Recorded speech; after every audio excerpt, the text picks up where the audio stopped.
So hello listeners and hello watchers, welcome to another episode of the SDR DiscoCall podcast or / Vidcast. Today we've got a guest from a business that we're familiar with from our previous in season 1. And funny enough, this person is actually a local neighbor to myself. He lives in the same town, if anything, just down the road from myself. So I was quite shocked when we connected a few weeks ago. But Torrin Iverson, how are you doing today, sir? I'm very well, Neil. Thank you for having me on. And yeah, shout out to South London. South London all day long. Thank you so much. So Torrin, for the listeners and also for the watchers out there, could you tell us, who are you currently? What do you do? Where are you based in the world? And a little bit about the business that you work for. Yeah, for sure. So like we said, based in South London, and I am an SDR team lead working for SaaS Leads. And for people who don't know what SaaS Leads do, so we are an SDR training academy. We basically handle the ramp period for reps for our clients. So new grads join us with no experience in sales or SDRing. We train them up for 3 months, and then at the end of the 3 months, they get placed into their respective accounts and go on to have high-flying careers. And so far, it's working well. Absolutely love it. So for original fans of the show, you may have remembered that we had a previous guest from SaaS Leads. I think it was Azana Hadis. He was kind of like one of the first on the ground. He was like Will's guinea pig. But now that guinea pig has turned into a huge guinea pig house, which with structure and flows, and it's kind of working out. And if I get it right, Torrin, you're an SDR team lead there. Is that right? That's correct. So yeah, essentially my role is based a lot around training and coaching. So currently I've got a team of 9 that's spread across 5 different accounts, actually. So yeah, it's interesting. A lot of different things going on. One of my accounts is actually SaaS Leads, so we're training up one of our own SDRs. So yeah, Will is by far my most difficult client, which is it's good to keep the standards high.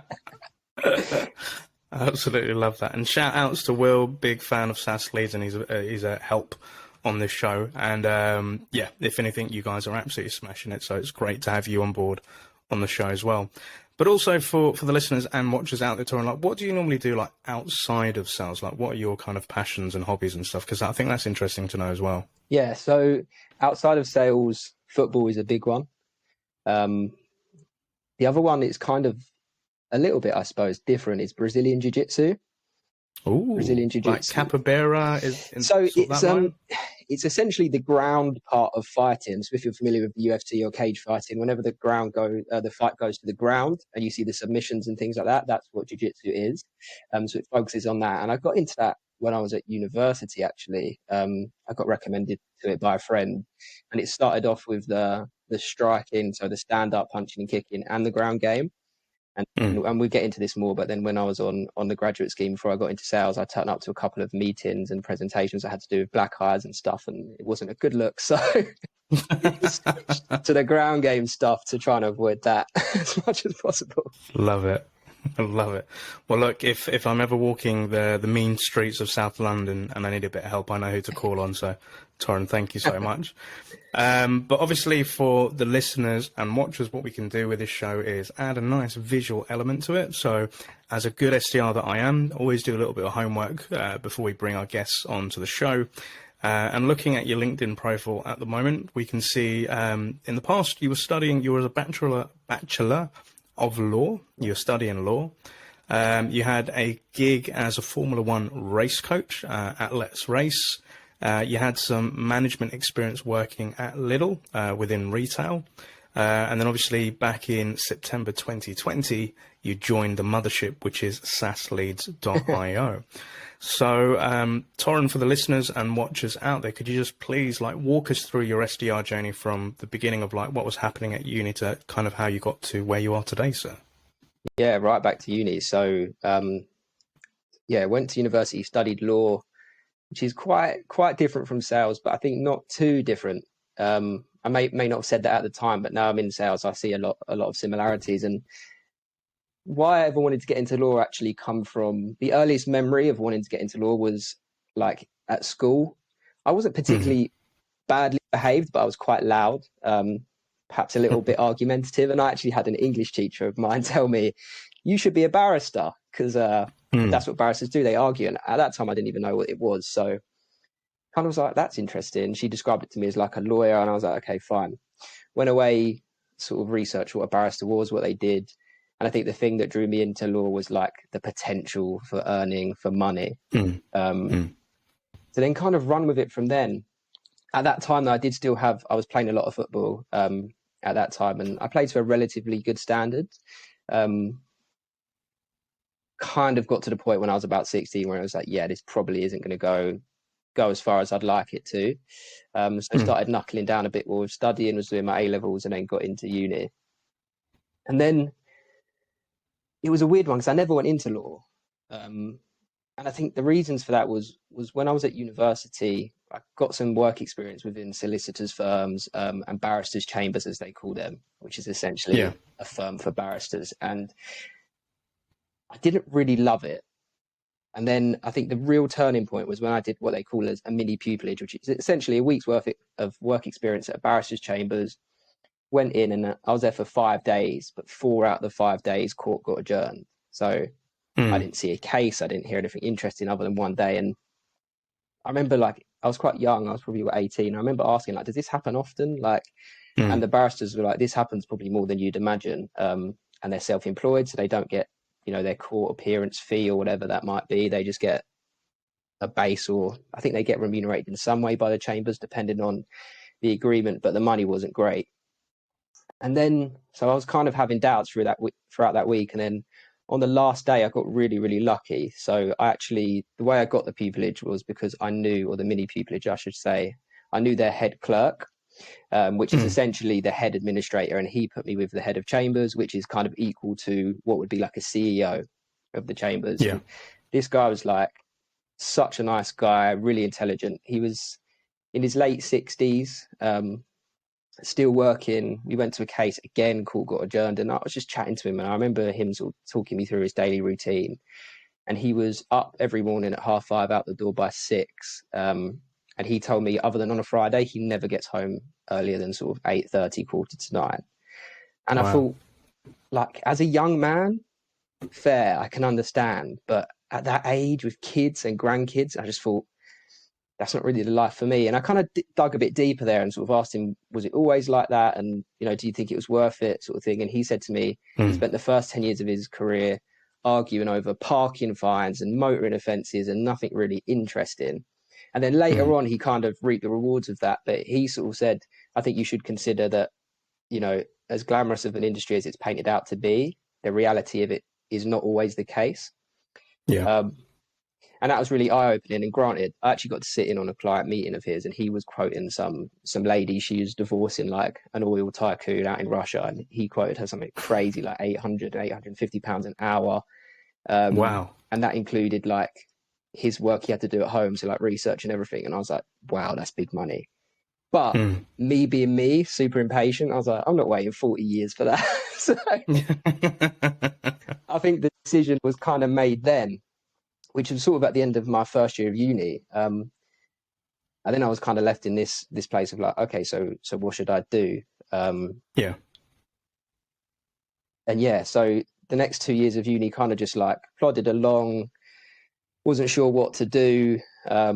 And then stumbled across the Lidl graduate scheme, the area manager scheme. And again, you know, there's a theme probably in my career choices that I'm usually drawn in by money or like benefits or something like that, which is probably a bit shallow, but so found that scheme with a good salary, benefits, company car, like brand new Audi A4, all of it. And I was just like, yes, love it. So started doing that. And again, just after a little while, I was like, this isn't for me. That was different though, because I didn't feel like I was being challenged enough. Yeah. You know, I was fresh out of university, like into work, and I'd had part-time jobs and stuff, but I'd never worked in a professional environment. And honestly, I don't really remember getting a negative piece of feedback. And I thought, surely this, like, I'm not like amazing. This can't be the case. So yeah, that was quite a pivotal moment, I would say, for me, when I realized that. It's like, oh my God, this job I'd been like worked really hard to get, I've got, and I've realized I don't really want it. The novelty of the car wore off. The salary was great, but at the same time, it was like, this isn't going to be me forever. So then it was kind of like, geez, back to the drawing board again. And on that, so like, if we get it right, like if we take a couple of steps back, so like you were inspired by a conversation with a teacher where she said, all right, you'd make a good barrister. What the hell is that? You did your bit of research. You then went into university, like to study law.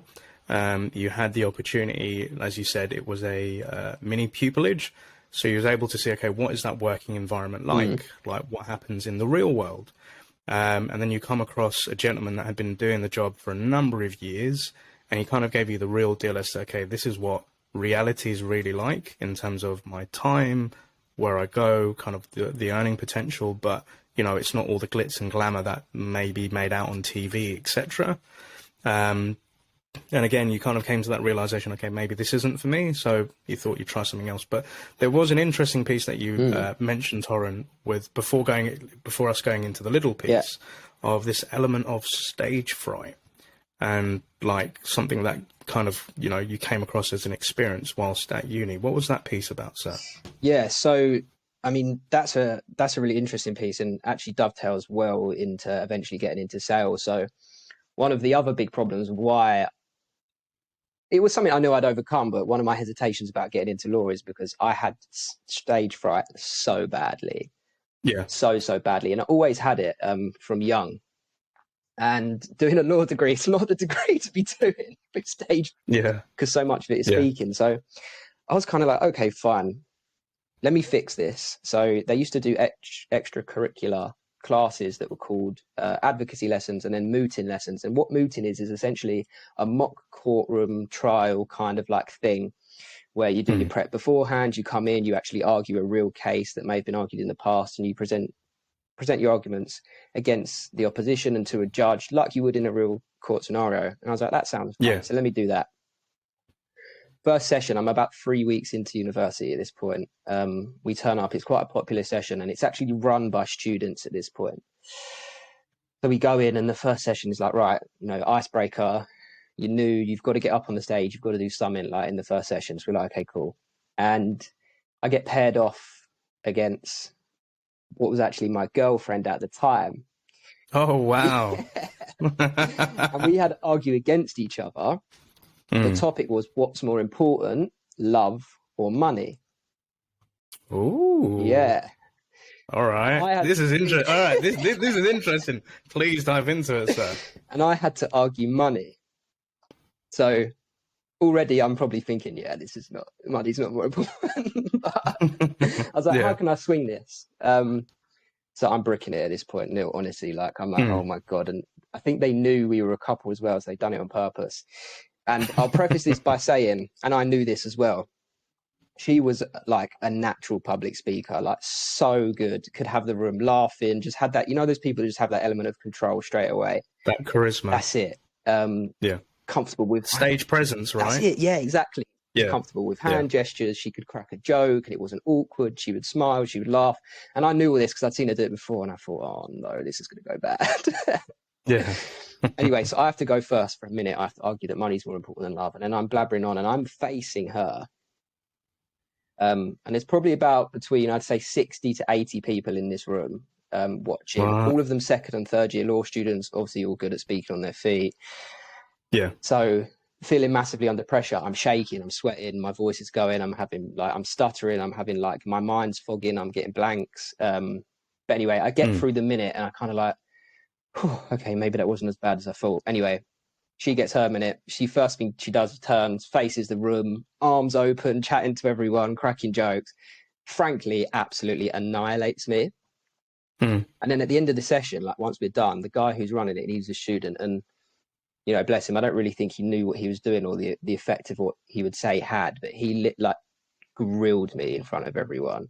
And it wasn't in an aggressive way, but it was very passive aggressive. Because he turns around to the whole room, he goes, can I just ask, did anyone catch eye contact with Torrin that whole minute? And I was just like, oh shit, he is right. Yeah, he is right. I didn't. But the way he done it, like, knocked me down so badly. So from that point on, the complex grew. So you fast forward a year, and I thought, do you know what? Like, I'm not giving. And I kept going back actually, but I never really got over it then. But I wasn't going to give up because I knew it was something that even if I didn't go into law, I would eventually need the public speaking ability. So fast forward a year, and I get offered this job as a race simulator. race coach at a Formula One simulator center, which was such a cool place to work. And a big part of the job was presentations. Now, they weren't massive presentations, but you'd start off with a safety debrief. Then you'd have what would be a telemetry review, which essentially you give them a debrief of how to read their data and analyze it and improve in their next session. And then at the end, you'd hold a ceremony. There'd be a podium, there'd be champagne, all this sort of thing. And we used to have big corporate events there. Like we had HSBC, we had Santander, we had all sorts of companies, and there'd be like 40 to 50 people. So it was a really soft environment to get comfortable speaking on my feet. So that was like, I think, the part of facing the fear, and where that comes from was doing that on a regular basis. And then the other half, if I just rewind, because I skipped over it, in the third year, those mooting and advocacy sessions got taken over by a barrister. He actually like mentored us and helped us. And he taught me how to control my emotions and my nerves in that environment. And it was, you know, you're familiar with this. It was breathing techniques. Yeah. He told me to breathe through the stomach, not the chest. And essentially, that was pretty much the beginning and the end of the advice. He taught me that what's actually happening like physiologically to your body whilst you're in that fight or flight. But he taught me that if I control the physiology, then you'll control the psychology and you'll be able to perform under pressure. And then Let's Race, where I was a Formula One simulator center coach, gave me the opportunity to practice that in like a not pressured environment. So that was like a really pivotal couple of years working there, although it was just fun, because if I hadn't have done that, I would never have been able to pick up the phone and do a cold call. No way. I love that. I love that. So if we go on that journey, so like you said, you're in these sort of mock courtroom scenarios with your partner at the time. Yeah. She kind of, like you said, smashes it, does her piece, and then somebody gives a critique, but that critique has an impact on you, a detrimental impact on you. But as you said, like you kept going to these sessions, you had a mentor which taught you like breathing techniques to, if you can control the, as you said, the physiological side of it, it will help with the psychology side of it. And then having that opportunity to, you know, stand up in front of like corporate clients in that simulator driving racing scenario, you're able to like better yourself and go back into it. Is there any like point in your brain thinking like, do you know, I wish I could go back to uni and just like smash it this time around, or like, do you ever have those thoughts, Torrin? Maybe. Maybe. I think, do you know what? As much as like the competitor in me hates losing, that is probably one of the experiences that I'm most grateful for. Because I always thought I was good at taking criticism. And I think I was in areas that I kind of wasn't that insecure about. But because public speaking was such a big fear and such a big thing, and what I really needed at that time, to be honest, Neil, was just a little uplift, just to look, hey, well done for getting up there. Here's what I would have done. But because it wasn't like that, it really affected me. But do I wish I could go back and do it again? I think realistically the answer is probably no, because I don't think if I hadn't had that lesson, I wouldn't be able to do what I do today, for sure. Agreed with you, sir. Agreed with you. And I think it's a key bit here, like what you're saying in terms of taking criticism or feedback. So we just did a show with Morgan J. Ingram, where in the show, Morgan was like saying, like, always seek feedback, always get continuous feedback, because that's how you improve. But he said, admittedly, when somebody's giving him feedback, he makes weird facial gestures because he's not really one to take feedback. Like, he'll take it on board, he'll work with it, but it's his initial facial reaction, which would be like, I want to kill you for what you're saying. And that resonated with me as well, because I have this, not a fake smile, but it's just like, I don't know how to put my face when somebody's giving me critical feedback. But for the SDRs out there, I think that is a key thing of like seeking feedback, taking on board constructive criticism. Because again, we're always trying to improve, and the only way we can improve is through that feedback loop from people such as yourself. Like you said, if you're an SDR team lead, you're going to have to give reps feedback of when their calls are not going well, or when they're pitching or speaking to their prospects. And a really good technique that I was once told by a therapist was something called the kiss, kick, kiss method, or the sandwich method. So example of a kiss is like, Torrin, I think you did a really great call there. I think you spoke to the prospect, you were clear and concise. Then you come in with the kicker. And that's where the hard bit of feedback is. So I think where it kind of fell down, Torrin, was you wasn't really actively listening to the pains or the challenges that prospect was speaking about. and you kind of missed a couple of like key bits she or he said, then you come back in with the kiss. But I think if you go for that call again, a little bit more prepared, I think you're going to absolutely smash it. And that again is the kiss, kick, kiss. And that's a really good way to give feedback. But how do you kind of like give, I know we're kind of taking a bit of a meander here, but like for SDRs listening in, what advice would you give to them when receiving feedback and criticism, and how should they act on it? Yeah, that's a great question. And I would say it's something that constantly evolves. I think one thing that I found has really helped with any reps that I have is them setting an expectation for me, how they like receiving feedback. Because one thing I learned very quickly is people don't like hearing feedback how I necessarily like hearing feedback. I do actually quite like it direct and blunt. When someone, if I can tell, like the kiss technique would be great, but I think if someone was to over sugarcoat things, I would feel slightly patronized, just me personally, but some people love that. So what I do with any new reps is the first time we meet is, and I have an influx of reps all the time because we're on this sort of like 3-month rolling program, is they have an email waiting for me in their inbox saying, hey, to your first meeting, please come with your expectations of me as a manager and also how you like to receive feedback, because it's a massive part of the job. Setting that expectation off from early has been like game changing, because then I can give it to them how they want it. And I have it all documented in a Google Doc of who likes it in what someone way? Might like it direct, other people like it slightly gentler. Some people like me to give examples of how it, like specific examples of how it could have been different, as opposed to an overarching, you need to, have a better tonality or what have you. So that's a big one. And then I think, the kiss technique, I know we've spoken about this before. I really like that technique. Even when some people like, oh, I like it really direct, I would still use that a little bit. Always give someone a positive, because there always is one as well. And it's good. It's good to highlight that.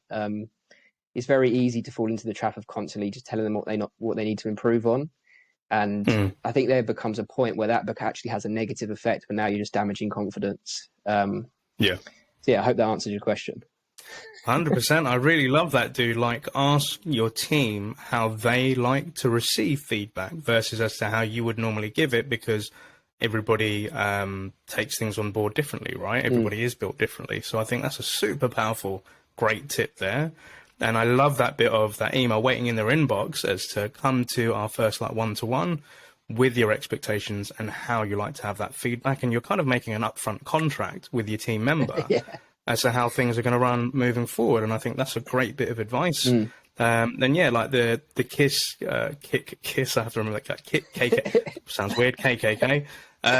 But the reason I have it in there, because like you said, you'd sometimes need that little bit of a lift, that like you've done a good job, like pat on the back, but not so much in a patronizing way, but a good way to like help build that confidence, but don't fake it as well. So definitely. I love that. I'm going to steal that from you, mate. So thank you very much for that. You're welcome.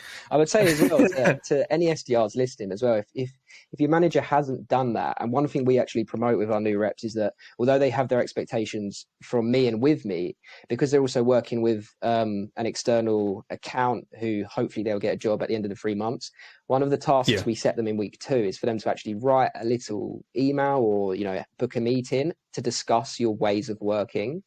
And they go to the account and say, hey, look, this is how I like to work. This is how I love receiving feedback. And I'd love you to do the same. So I would encourage any SDRs listening to do that exercise with your manager, because I think as a manager, if someone comes to you with a solution, you love that. That's great. That's exactly what you want to see. So I'd really encourage that. It helps build a good relationship for sure. 100%. And it's something I equally say like to students and to SDRs, like, if you just constantly go to your manager asking for help, because that is their job as well to support you, right? But you just come asking questions without any sort of prep behind it, it can make it a bit difficult for the manager, because they can tell you what to do, but that's not really fun and that doesn't really help you grow. But what I used to love with my reps, I would say to them, like, look, if you're struggling with prospecting on LinkedIn, or, you're failing to connect with people through cold calling, I'd be like, come to me with your problems, but try and think of 3 different solutions to help overcome that challenge. And those 3 solutions can be totally out of the box. They can be way out there, like they could be almost like bordering on crazy. But it's getting you to think about how you could do it. And then me as the coach or the manager can give you a little bit of critique or like, you know, tips on how to tweak it to make it more impactful. But more or less what I'll say to you is go try it out and then come back to me and let me know how it goes on. You know, so yeah, come with problems, but also come with your own solutions. And to your point, your manager should be able to, you know, help you out with that. So I absolutely love it. But coming back to your story as well, Torrin. So like you said, you done that piece and then you went on to Lidl, where you were like going on a management piece. You got some lovely perks like a company car, a nice salary. But like 6 months into it, you're like, that's the novelty's worn off and it's kind of not for me. Like what happened at that point there, sir? Yeah, it was excuse me, it was, the novelty definitely did wear off. Like when you think back to the perks, which was the biggest draw, I think, was like you drive a car for a week or 2 weeks and you're like, oh, now it's just the car. It's no longer this like singing and dancing new shiny car. The novelty does wear off quick. At that point, yeah, I must admit, I didn't really know what to do and I pondered it for a long time. And, you know, interestingly enough, actually, I'd gone through a breakup earlier that year. And then a couple of my friends went traveling and I was going to go with them, but I decided to not because I got the job. So then, you know, fast forward a year, and kind of life's like stable, all good over the personal life stuff that was going on. And one of my friends messaged me like, oh, I heard you wanted to go traveling last year. Like, I'm kind of sick of my job. Like, would you be open to it? And at this time, I'd kind of just come to the realization. The timing was immense. Like a couple of weeks before that, this is not going to be for me long term. So again, good timing, got a bit lucky. And then we just kind of started exploring the traveling thing. And I think because I was at that point, I was really, really unsure of what to do. Like, I was like, I have no idea what I want to go into now.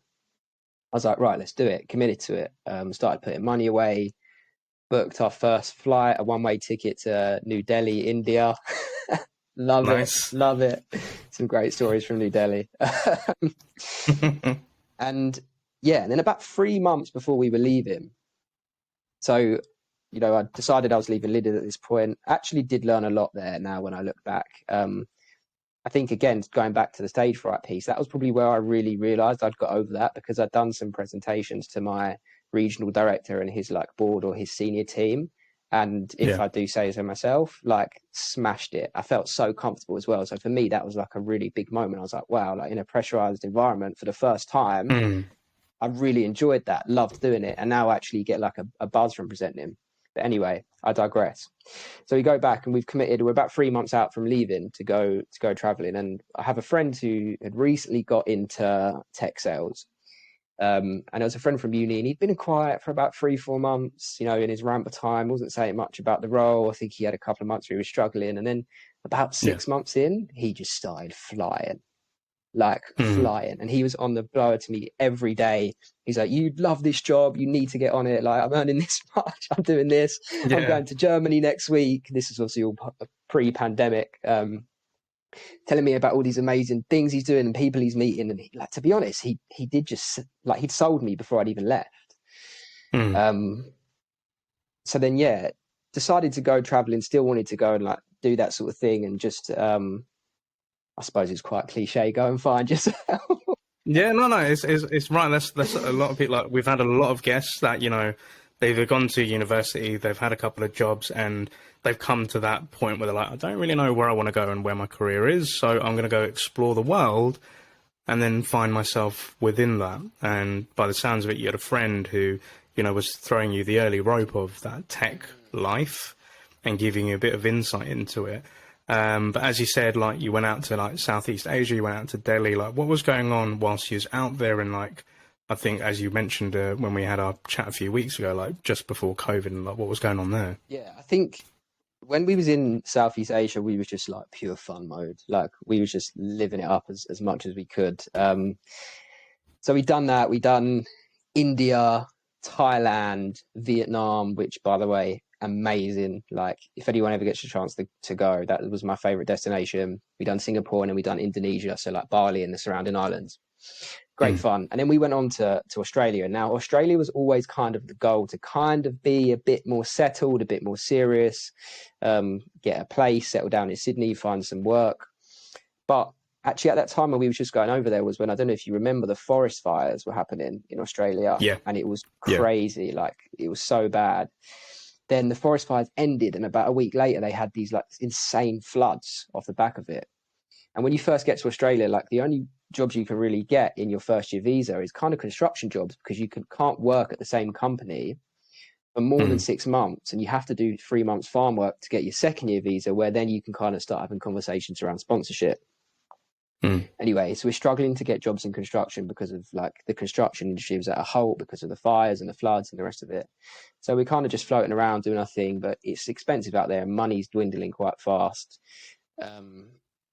Anyway, a month goes past and I start noticing myself like something's not quite sitting right with me. I loved traveling. I loved it when I first got here, but I was starting to feel a bit uncomfortable with myself. And I kind of get these moments every now and again where I'm like, something's not sitting right with me. And I can never quite pinpoint what it is. It takes me a couple of weeks. And I usually do have like a penny drop moment. And about 2 weeks before I left, before I'd made the decision, we started talking to this guy about doing this job, and it was in tunnels, building a train line. It was like 10 hours a day. You don't see any sunlight. And it was like, this is the only job we can get. We're going to have to take it, or otherwise we're going to have to go home. So anyway, we signed up. We're going to do that. And I remember this clear as day. I'm laying on Bondi Beach, beautiful destination, and with like loads of new friends and friends from home as well. And I was meant to be starting the job in 2 days' time. And I remember laying there, and this was the moment where I made my mind up. I was like, I'm just staying here for the sake of being here, being in Sydney. It's not like I'm running from anything at home. I come out here to have fun. I was like, my career's not going to go anywhere. I don't want to be in construction.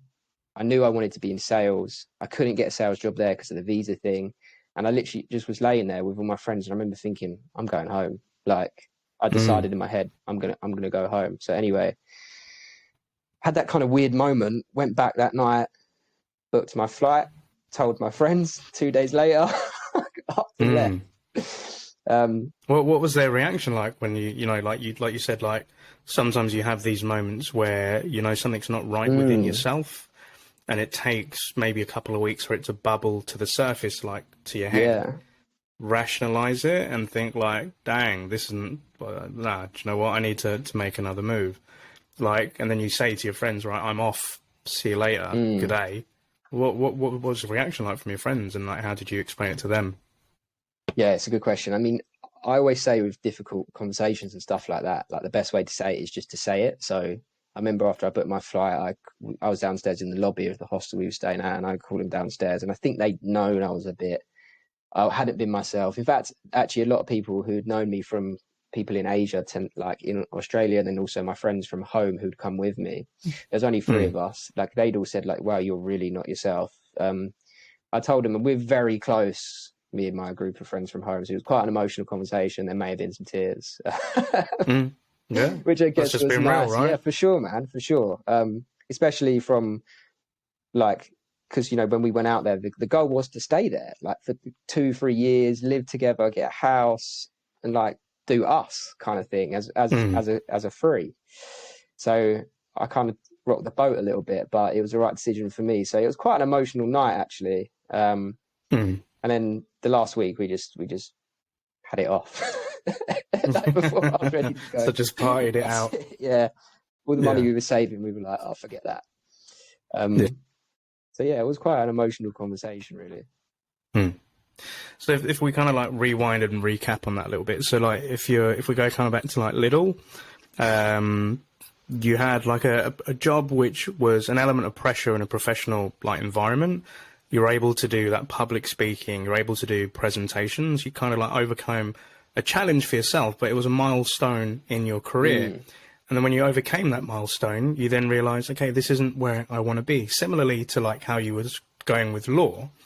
But then you decided, right, to go find yourself. You go out to like Southeast Asia. You have a lot of fun with friends. Again, you have another plan as to what you think life is supposed to be like or how you want it to be. But then you have an element of being very self-aware and realizing, okay, something's not sitting right. And the plans that we'd made of what we're going to do, it's not going to happen. I'm going back to the UK. I'm going back to Blighty. and your friends are cool with that, and, you know, you can be open and honest with them. And I think that's an important thing throughout people's careers. Like, sometimes we get into careers or we follow paths because we think at that moment in time, that's what we want to do. And I've been privy to that sort of feeling most of my life. And I think I've also gone through like saying, I don't really know what the hell I want to do, but as long as I'm enjoying what I'm doing, then I'm happy. There is an ultimate goal as to where I want to be in a couple of years' time.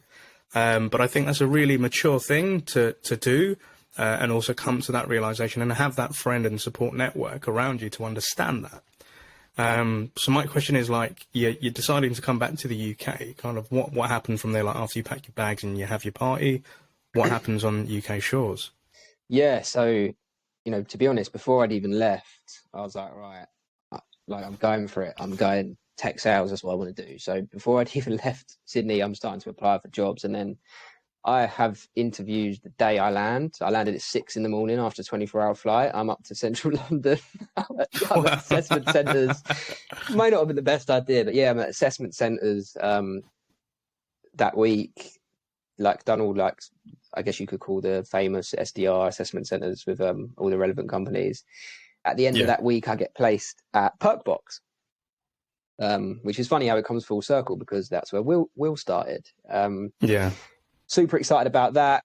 I guess, you know, like you would, took my foot off the gas, had a month before I was starting. I was like, cool, I'll chill out.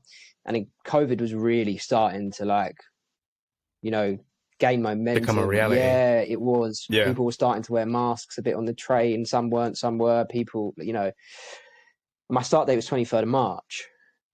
23rd of March comes around, or, you know, the days before it, and there's this big talk about a national lockdown. Then on the 23rd of March, we do go into our first national lockdown.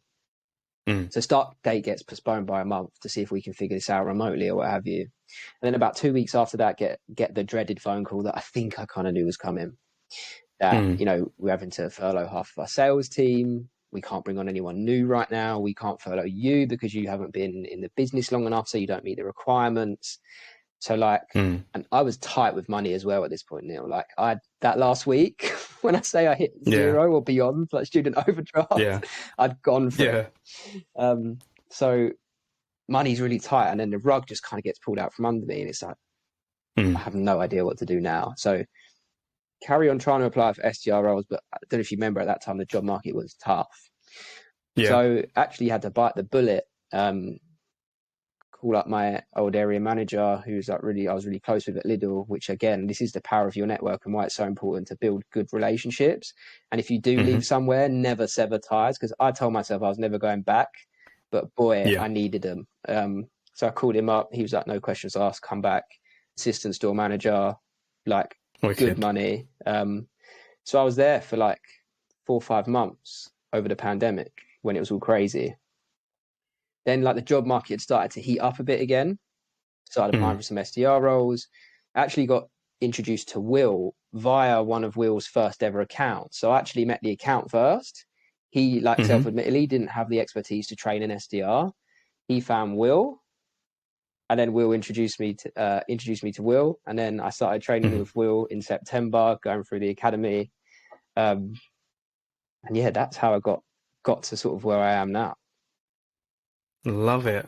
I think there was there's a lot of trials and tribulations throughout that journey, a lot of self-discovery, finding yourself, being exposed to challenges, being able to overcome them. And yeah, the pandemic was one of the, like, dude, like, my heart goes out to you, like, being out in Oz and all that stuff going out over there with, like, the forest fires, the floods, dwindling with money, coming back to the UK like at 6 a.m. and then going straight up to central London for assessment days, getting a job, and then being told, actually, lockdown's kicking in, we can't pay you because you haven't been in here long enough to be furloughed. And then going back to, like you said, somebody that you had a close relationship with at Lidl. By the grace of God, they've given you a bit of work that will tie you over. And then through an account, you met the guy that you're now helping build out a company to help out other SDRs that perhaps have gone through a very similar journey to yourself. And I think that's a beautiful story and very inspiring. So again, hats off to you and well done for, like, sticking it out and, you know, following your heart. And I think going back to that debate that you had at university, like, love or money, where do you kind of, like, sway to now? What would you argue for? Uh, it's a difficult one. It depends if we're talking. No, I think love. I'll be soft. Yeah. What about this then? How about if you do it for the love of it, the money will come. Well, yeah, that's a great point. I was going to say is love comes in lots of different forms. Not just like an intimate relationship, but family, and then love for what you do and passion for like things, right? Yeah. And it's interesting because it's weird how everyone's kind of got a story of how like things piece together and it all makes sense. And I never really felt that, but now I kind of do feel that a bit, because when I look back, like I remember from not an early age, but at least sixth form, like I was really into like coaching. I liked helping people. I liked coaching people through their job interviews and stuff like that. Even as a kid, I didn't know what I was doing or talking about. I just loved doing it.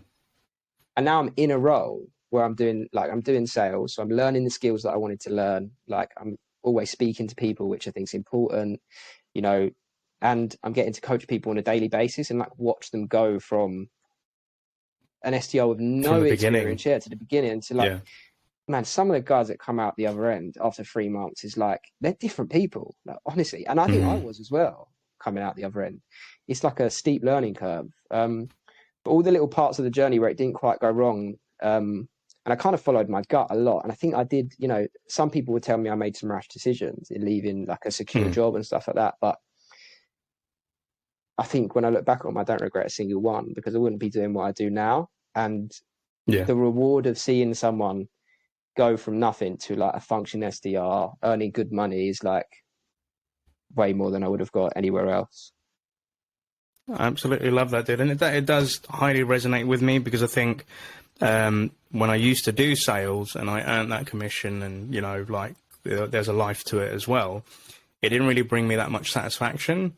But when we used to have a new hire come on board that was completely green and new to the field, or, the role of sales, giving them some tips, helping them out, like coaching their call or giving them feedback, and then seeing them become successful, that was so much more rewarding for me. And that helped me make that decision of, okay, I don't really want to work in sales anymore per se. I still love the industry. I love the profession, but I'm more a person that likes to, like yourself, like coach people, make them become successful. That's what brings me happiness, and money is only a byproduct of doing that work, But I think also, just like you said, there's a new wave of people. Like the thing that gets me up in the morning is seeing new people coming into the world of sales development, and you probably see this at SaaS Leads. First time doing this job, first time in this industry. This is all alien to me, but having that mentor or that coach to give a guiding hand and help them work through those things and make them, make choices. And I love the piece where you say you don't make any regrets, because, if we change anything of our past, it will change who we are today. And I think the best bit of advice that I was given is sometimes we make choices which were the best choices to make at that moment in time and under those circumstances. So similar to yourself, like being out in Oz and just seeing what's not going on with your life. And you had this idea of wanting to be out there, work with your friends, have a place, but you had to make the right decision at the right time. And it was the best decision, because it's now led you on to where you are today. So like hats off to you, Torrin. Thanks, really mate. Inspired by it, mate. No, 100%. So as we're coming toward, it's been a great session having you on. I've learned a hell of a lot, especially that manager piece of come with your expectations and how you like to get feedback. That's going to stick in my head. I love it. But what 3 bits of advice would you give to like a younger Torrin who's just about to embark on this journey? Yeah, that's a great question. And just before I answer it, one thing I wanted to say, which I forgot to mention earlier, is how we talk about it all coming full circle and how you said don't regret anything. One of the topics I teach now, which is like the thing I'm kind of responsible for within the academy, is anyone who struggles with that stage fright and nerves. I run the session on that, and I wrote the session myself. And it's not my own material. I just copied what I got taught. Yeah. But if I'd have never been there, I would have never been able to relate. And some of our best cold callers and presenters at the end of it are people who were so nervous at the start, because they get that buzz of adrenaline, because it's just pent up energy, right? And it's just redirecting. So I just wanted to add that in there. No, wicked. So if anything, you was that barrister that was helping you like in the 2nd or 3rd year of uni with those breathing techniques, gave you something to help you.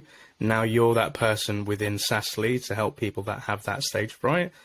That's freaking amazing. So the power of knowledge is great, but the purpose of knowledge is to share back what you've learned, regardless of whether you come up with it or if you've learned it from someone else. That is the purpose of knowledge, to share it. Yeah. Right. And again, hats off for doing that, dude. And yeah, you may give me a little bit of an SDR tier there. I'm super proud of you, mate. Well done. But yes, what would be your 3 bits of advice that you'd give to a younger version of yourself, of somebody who's just about to embark on this journey?